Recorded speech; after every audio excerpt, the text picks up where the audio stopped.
For once, Liverpool was probably thankful that this is the kind of game where the form book goes out of the window. Mohamed was certainly a beneficiary of that old adage, ending a long drought by his standards, on the way to a massive derby victory. He was exceptional, as too was young Stefan Bajcetic, who rightly earned the accolade of man of the match.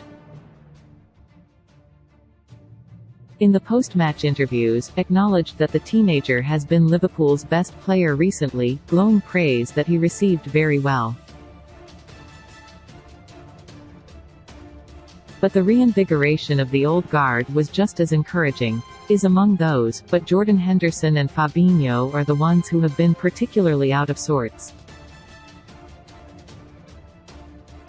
They looked much closer to their old selves, and that was a big factor in securing victory. At fullback, Andy and Trent also played well. It was a welcome throwback to seasons gone by, and one moment in particular from the Scot summed it up.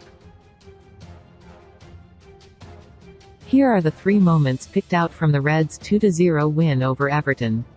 The good Jurgen Klopp got it spot on.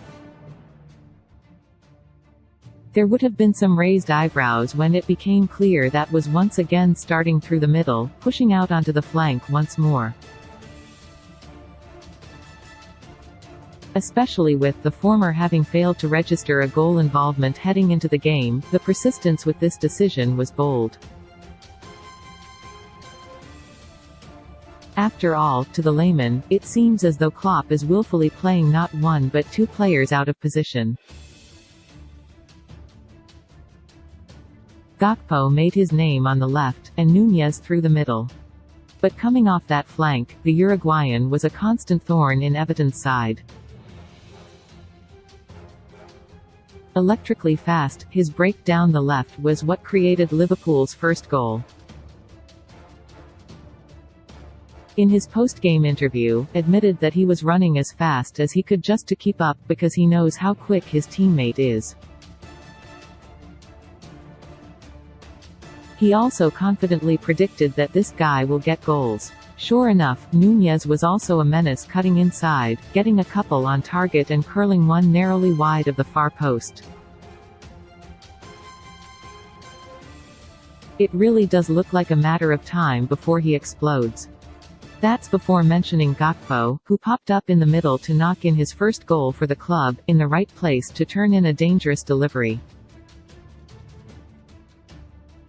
The effect was instantaneous, with his all-round game suddenly looking a lot better.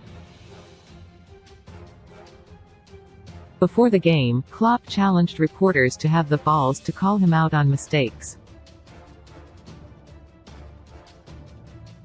It seems only right that he gets the credit when he gets it spot on. The bad it doesn't take a particularly vivid imagination to envisage this game going very differently. As it was, Liverpool looked excellent, but the narrative could have been completely flipped on its head if James Tarkowski had headed in rather than against the post. Liverpool broke from that and scored the opener. At the start of the second half, it was another fast break that yielded the decisive second goal. Calling it smash and grab would be completely inaccurate, but had the set piece put the Reds 1-0 down instead of 1-0 up, it is hard to know whether Klopp could have found a way to break down Dyche's side. Said after the game that Liverpool earned its slice of luck, and he is right about that. But it should serve as a reminder that this is a very delicate stage for the team. It should give all of the players confidence, but not complacency. The first building block is in place. Liverpool is recognizable again. Now what is needed is improvement every week, only that will be enough to chase down a top 4 spot. The ugly a good, old-fashioned derby day bust-up is always enjoyable on some level, even if nobody likes to admit it. It's particularly easy to laugh at in the dying moments of the game, with a 2-goal advantage intact. Andy certainly thought so, having a good chuckle at the expense of Jordan Pickford, who did not take too kindly to the Scot kicking the ball away. It led to a major scuffle, with both benches involved. All the while, was no doubt adopting the manner of a smug school teacher, "It's your own time you're wasting."